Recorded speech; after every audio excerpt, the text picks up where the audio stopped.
Kickapoo Valley, Iowa, August 1896.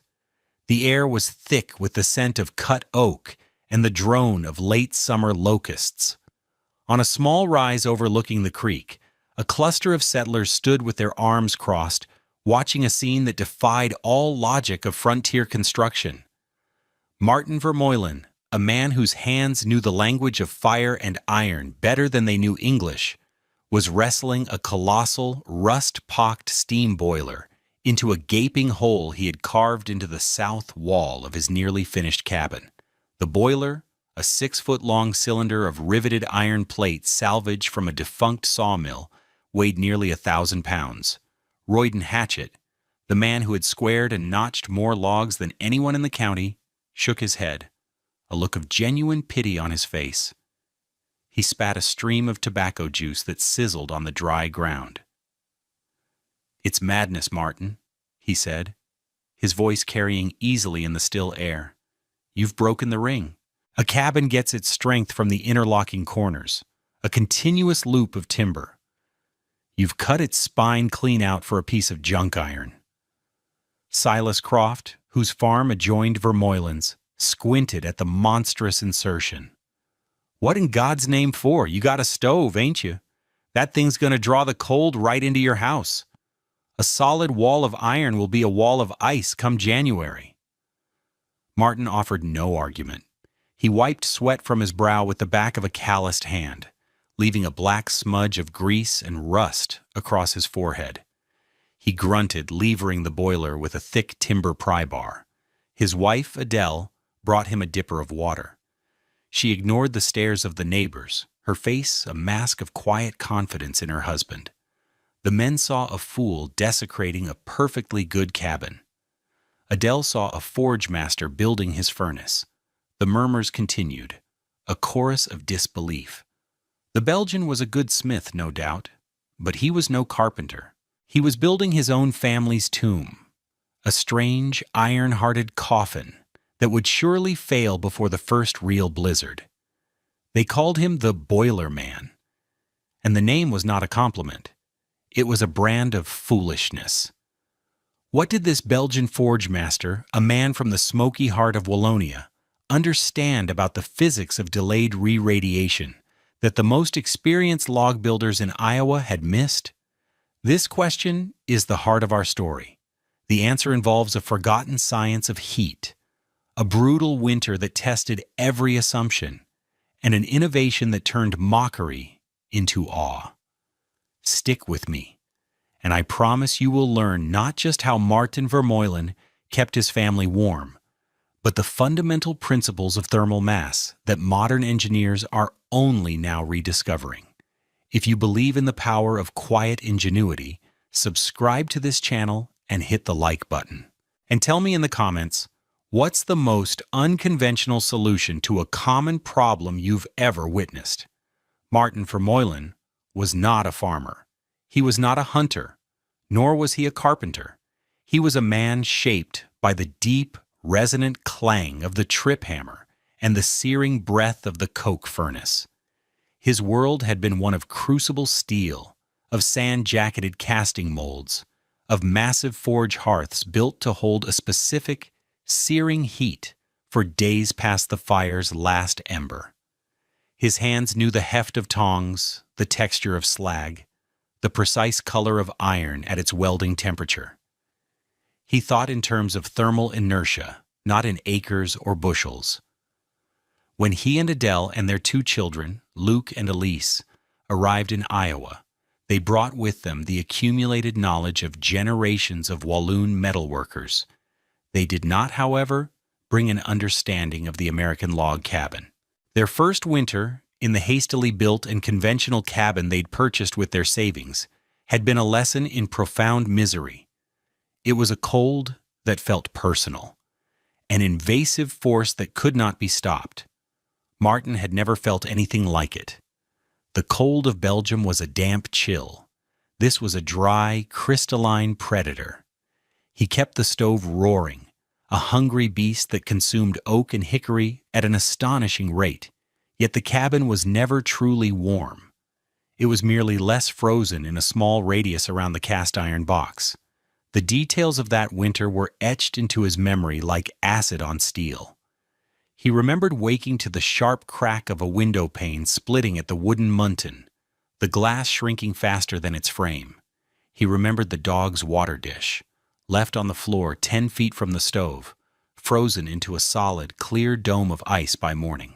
Most viscerally, he remembered trying to slice salt pork for breakfast and finding the slab as hard and unyielding as a piece of pine lumber, his knife skittering off its frozen surface. Adele and the children slept in their coats, huddled under every blanket they owned. Little Elise developed a persistent, rattling cough that terrified him more than any wolf's howl. He was failing his family. His expertise with heat felt like a bitter joke when he couldn't keep his own children from shivering in their sleep. The problem, he realized, wasn't the fire. The problem was the house. It had no memory of heat. The thin air inside the cabin warmed up quickly, but it also leaked out just as fast through 100 tiny gaps in the chinking. The massive logs themselves, dense and solid, were a form of thermal mass, but they were on the wrong side of the equation. They were a barrier, yes, but they did nothing to store and regulate the precious heat being generated inside. The moment the fire died down, the cabin began its rapid, inexorable march toward the brutal ambient temperature outside. The heat was ephemeral, a fleeting guest. He needed to build a house that held on to warmth, that cherished it, that remembered the fire long after the flames were gone. He needed to build not a house, but a furnace. The conventional failure of the frontier log cabin was a masterpiece of accepted wisdom falling short of physical reality. Royden Hatchett was a master of his craft. His cabins were things of beauty, with tight-fitting saddle notches, perfectly squared logs, and meticulous daub and chinking work that left no visible gaps. He used the best materials, seasoned oak and walnut, and his structures were as solid as the limestone bluffs of the driftless area. Yet in the heart of a truly deep winter, his own family suffered, just as Martin's had. The physics were simple and brutal. A log cabin fights a constant battle against heat loss through 3 primary mechanisms: conduction, convection, and radiation. The thick log walls were decent at slowing conduction, but any small gap in the chinking allowed for catastrophic convective loss. As cold, dense air poured in and warm, light air rushed out. The single-pane glass windows were thermal holes, radiating heat out into the frozen landscape with ruthless efficiency. But the biggest failure was one of storage. An open stove, even a relatively efficient one, is a deeply flawed heating device. It primarily heats the air. A cubic foot of air at 70 degrees Fahrenheit holds a paltry 1.2 BTUs of heat energy. A cubic foot of iron at the same temperature holds over 55 BTUs. A cubic foot of stone holds around 25. The log walls themselves had mass, but they were too far from the heat source to absorb much energy before it escaped through the ceiling or drafts. The result was a violent cycle of temperature swings. While the stove was roaring hot, the cabin might reach 60 degrees near the fire, while the corners remained near freezing.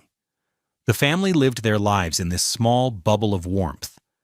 But as the fire died down in the middle of the night, the stored heat in the air would dissipate in less than an hour. The temperature inside would plummet, often falling below freezing by dawn. Families woke up to frozen water buckets and visible breath. To combat this, they had to burn wood constantly, a relentless, exhausting chore. A typical family might burn through 15 to 20 cords of wood in a single winter, a monumental task of felling, splitting, and hauling. They weren't heating their homes. They were merely bailing out the cold, one armload of firewood at a time. The system was accepted as the only way, its failures endured as an unavoidable hardship of frontier life. Martin Vermeulen began the construction of his solution in the late summer of 1896. The centerpiece was the boiler, which he'd bought for $2 from the owner of a shuttered sawmill. He and his ox spent 2 days dragging it the 3 miles to his homestead. His first task was not to build the cabin walls, but to build the heart of his heating system. On a foundation of flat river stones, he constructed a firebox and a complex serpentine flue system from clay and rock, designed to make the hot gases from the fire travel the longest possible path before exiting through the chimney. Then came the boiler. With a system of levers and rollers, he maneuvered the huge iron cylinder into place directly above the flue path. He then built a secondary stone and clay wall around the boiler, leaving a 4-inch gap on all sides. This was the step that most confused the onlookers. It was this cavity that was the true genius of the design. Next, he began erecting the cabin walls around this central mass. When he reached the south wall, he took a deep breath and began the act his neighbors saw as sacrilege. With a cross-cut saw and a broad axe, he cut a 6-foot-wide section out of 3 of the massive squared-off logs. The groans from the watchers were audible. It was then that Royden Hatchett delivered his most pointed criticism. "You've just ruined a good wall, Martin," Hatchett said, his voice devoid of malice, full of the certainty of an expert. "A 6-foot hole in squared logs breaks the ring. It's like cutting a link out of a chain. The weight from the roof and the snow load is going to push down, and that wall will bow out. It'll collapse on you by spring." Martin paused, looking at the clean-cut ends of the massive timbers. He simply nodded.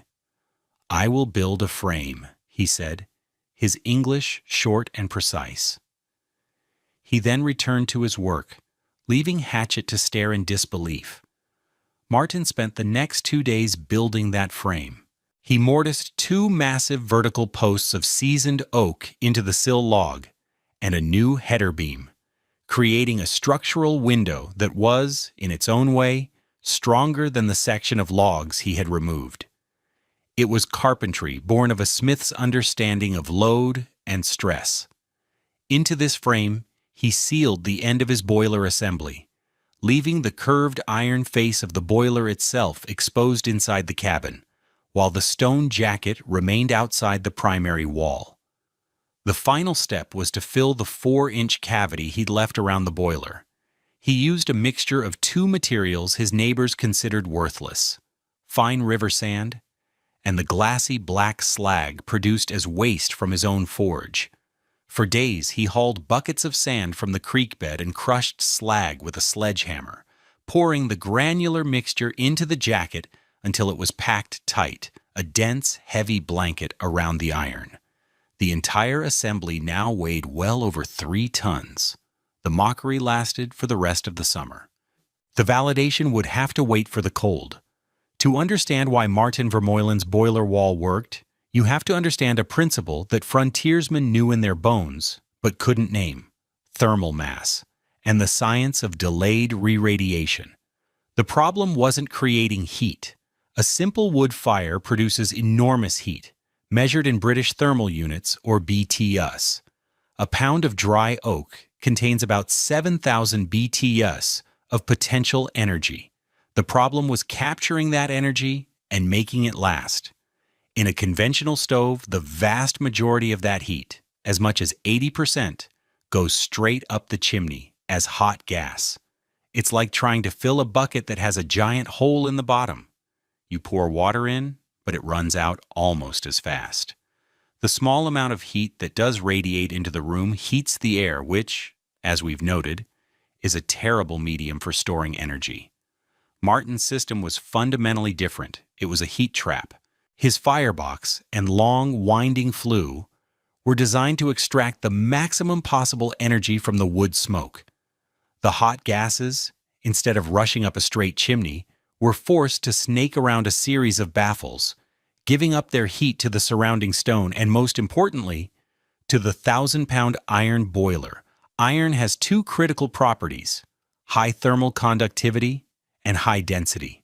This means it absorbs heat very quickly and can store a lot of it in a small space. When Martin lit a hot, fast fire for 4 hours in the morning, The boiler's thick iron walls would soak up tens of thousands of BTUs, its surface temperature reaching a steady 140 degrees Fahrenheit. It became a reservoir of heat. But if the system had been only an iron boiler, it would have radiated that heat back into the cabin almost as quickly as it absorbed it, creating an intense, uncomfortable blast of warmth for a few hours, followed by a rapid cool down. This is where the sand and slag jacket became the critical component. Sand and slag have low thermal conductivity, but high thermal mass. They are thermal sponges. They absorb heat much more slowly than iron, but they also release it much more slowly. The jacket performed two functions. First, it insulated the exterior of the boiler, preventing the precious heat from escaping into the outside air. Second, it acted as a massive heat battery. Over the 4-hour charging period, the heat would slowly saturate the tons of stone, sand, and slag. Once the fire went out, the process reversed. The iron boiler, now hotter than its surroundings, began to radiate its heat. Some radiated directly into the cabin from its exposed inner face. The rest radiated outwards, into the sand and slag jacket. But the jacket, now a massive warm mass itself, resisted giving up its heat to the cold outside air. Instead, it slowly fed that heat back towards the boiler and into the stone mass of the flue, which in turn radiated it gently into the living space. The result was a 14-hour-long, slow, steady release of warmth. The system took 4 hours to charge and 14 hours to discharge. One fire in the morning provided comfortable, even heat until late into the night. One smaller fire before bed ensured the cabin never dropped below 55 degrees, even on the coldest nights. Martin hadn't just built a heater, he had built a thermal flywheel, smoothing out the violent peaks and troughs of a wood-fired existence. He gave the iron a memory and a voice to speak of the fire long after it was gone. January of 1897 brought the kind of cold that storytellers would later use to frighten children. It began not with snow, but with ice. A week of temperatures hovering just above freezing, combined with a persistent drizzling rain, coated every surface, every tree branch, every fence wire, every blade of dead grass, in a thick, clear sheath of ice. It was a world made of glass, beautiful and treacherous. Then the temperature plunged. They called it a driftless silver thaw. The bottom fell out of the thermometer, and for 6 straight days the mercury never rose above 22 degrees below zero. The valley hunkered down. The sound of axes on wood became a constant, desperate drumbeat against the profound silence of the cold. In Royden Hatchett's expertly built cabin, life had shrunk to a 6-foot circle around the stove. His wife, Sarah, kept a kettle of water on the heat constantly, not for tea, but so the steam would add a bit of humidity to the air, which had become painfully dry from the ceaseless fire. They were burning through their wood pile at a terrifying rate. Even with the stove glowing cherry red, the walls of the cabin were coated in a fine layer of frost, and the floor was so cold it felt like walking on a frozen pond. For other families, it was worse. The Crofts' youngest son was sick with pneumonia, his breathing shallow and labored in the frigid air of their small cabin. Jebediah Morse, the storekeeper, found that his entire stock of molasses had frozen solid in their barrels. The cold was a siege, relentless and absolute, finding every crack, every weakness, every failure of preparation. At the Vermeulen homestead, life continued with an almost uncanny normalcy. Each morning, Martin would load the firebox with a carefully measured amount of oak. For 4 hours, a hot, efficient fire would burn, the only sign of its intensity, a thin whisper of clear smoke from the chimney top. Inside the curved black face of the boiler that formed part of the south wall would grow warm to the touch, then hot. By noon, it radiated a steady, silent wave of warmth that filled the entire 20 by 24-foot room. The contrast was not in grand gestures, but in small domestic details. Adele worked at her loom without shivering, her fingers nimble. Luke and Elise played on a bearskin rug on the floor, not in heavy coats, but in simple woolen shirts. The air was warm and still. There were no drafts. The most telling proof sat on a simple wooden shelf nailed to the south wall, directly beside the boiler's iron face. It was a glass jar of linseed oil that Martin used for treating tool handles. In every other cabin in the Kickapoo Valley, that oil would have been a thick, opaque wax of frozen fat. In Martin's cabin, when Adele took it down to polish the kitchen table, it poured with the slow, golden viscosity of summer honey. It was a small, quiet miracle, a testament to a heat that was not fleeting, but constant and deep. The vindication, when it came, was not sought. It arrived on the back of an exhausted ox and the sting of numbing fingers. On the fourth day of the deep freeze, Royden Hatchett was hauling a load of hay from a distant meadow, a chore made necessary by his dwindling supply. The runners of his sled screeched on the frozen, wind-scoured snow.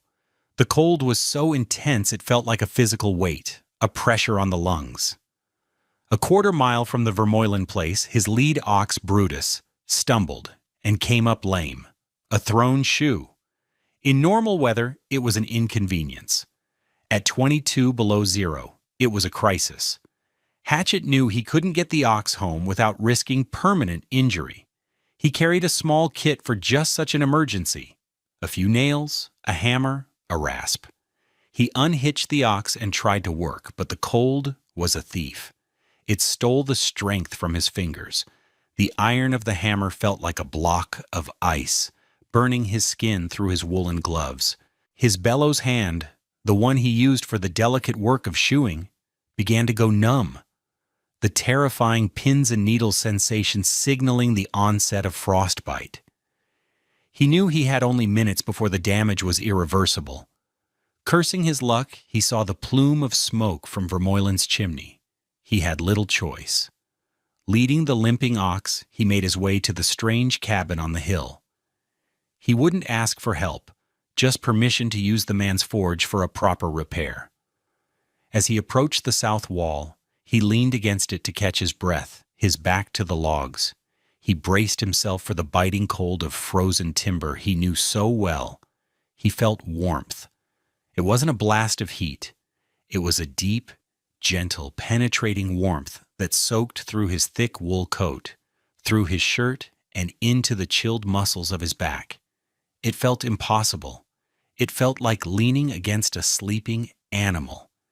He pressed his gloved palm flat against the chinking between the logs. Warm. He took off his glove and placed his bare, numbing hand on the wood. It was unmistakably, miraculously warm. The wall itself was a radiator. For a long moment, Royden Hatchett stood there, motionless, his hand pressed against the impossible wall. Everything he knew about construction, about heat and cold and the laws of winter, was being rewritten by the gentle temperature of a log. The logic was undeniable. The mockery of the summer felt like a distant, foolish echo. He walked to the door and knocked. Martin opened it, and a wave of calm, even warmth, washed over Hatchett, a stark contrast to the searing, localized heat of his own stove. He explained his predicament. Martin simply nodded and led him to the small, efficient smithy. As Hatchett worked the bellows and reshaped the shoe, he could not shake the feeling of that warm wall. When the work was done, he followed Martin back into the cabin to thank him. His eyes scanned the room, seeing not a cluttered frontier home, but a working system. He saw the children playing on the floor. He saw Adele, her face relaxed, not pinched with cold. And then he saw the jar of oil on the shelf by the boiler. "Your oil," Hatchett said, pointing. "Is it?" Martin took the jar from the shelf. He tipped it. The linseed oil flowed, a thick, syrupy stream. Hatchett stared. "Mine's frozen like a rock. My lard, my axle grease, Everything's like wax." He looked from the pouring oil to the black iron face of the boiler, then to the quiet Belgian who had built it. All the confident arguments, all the professional certainty, all the neighborly ridicule collapsed into a single, humbling realization. "You didn't build a wall," Hatchett said, his voice full of a new and profound respect. "You built a hearthstone 6 feet wide." News in the driftless area traveled at the speed of a good horse or a trusted tradesman. The story of Royden Hatchett's conversion from skeptic to advocate spread quickly, but it was a threshing machine repairman who became the true evangelist for Martin's invention. His name was Elias Vance, a practical, itinerant mechanic who understood pistons, gears, and the transfer of energy. He spent his summers fixing the complex machinery of the harvest, and his winters holed up, mending what was broken. Vance came to Martin's forge in the spring of 1897 to have a cracked drive shaft re-welded. While waiting for the iron to heat, he sat in the cabin, and like Hatchett, he was struck by the quality of the warmth. It was not the oppressive, scorching heat of a potbelly stove, but a gentle, pervasive comfort. He was a man who thought in systems, and he saw immediately that the boiler was not just a heater, but an engine for living. He peppered Martin with questions, not about the carpentry, but about the flow of heat, the volume of the sand jacket, the duration of the burn. He sketched the entire assembly in a worn, leather-bound notebook, complete with dimensions and notes on materials. That summer, as Vance made his rounds through the farms scattered across the rolling hills, he carried the story and the sketches with him. He spoke to farmers who were tired of the tyranny of the woodpile, of waking up to frozen wash basins. He was a trusted voice, a man who dealt in practical solutions, not wild theories. He didn't describe it as magic. He described it as clever engineering. By October, 4 other families had built their own versions of the Vermeulen heater. A German family near Decorah used a pair of old rendering vats instead of a boiler. An Irish farmer with access to a stone quarry built his jacket entirely from soapstone. Each adapted the principle to their own materials and skills. The results were the same. Reports came back of stunning fuel savings. Families who had once burned 15 cords of wood to survive the winter were now comfortable with 6 or 7. The innovation spread not through a publication or a patent, but through a network of practical people, recognizing a superior solution when they saw it. It was a testament to the frontier's ultimate arbiter of truth. What worked? What Martin Vermeulen had created using scrap iron, river sand, and the accumulated wisdom of his ancestral trade was a crude but brilliantly effective precursor to modern building science. A century later, architects and engineers would give formal names to the principles he had harnessed by instinct. His boiler wall was, in essence, a high-mass masonry heater integrated directly into the building's thermal envelope.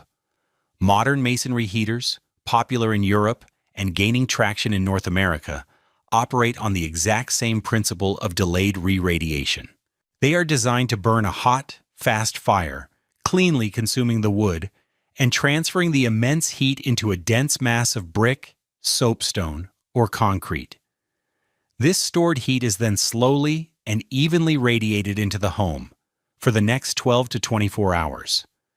They are among the most efficient and comfortable wood heating systems ever designed. Furthermore, his placement of the thermal mass on the south wall, even if incidental, anticipated the concepts of passive solar design. A modern trombe wall is a south-facing wall of thermal mass, separated from the exterior by a layer of glass. The sun heats the mass during the day, and the mass radiates that heat into the house during the night. Martin used a fire instead of the sun, but the fundamental idea of charging a thermal battery and allowing it to discharge over time is identical. He was a man out of time, solving a 19th century problem with 21st century principles, proving that the laws of physics are constant, waiting only for a mind with the right experience to see how they can be bent to human purpose. When Royden Hatchett asked him, Months later, how he had known it would work, Martin struggled to find the words in a language not his own. He stoked the fire in his forge, watching the iron bloom from black to red to a brilliant orange-yellow. He gestured toward the glowing metal. A fire, he explained, is a moment. It is loud, bright, and hungry. It lives, and then it dies, and its heat vanishes into the sky. The frontier cabin was built to house that brief, loud moment.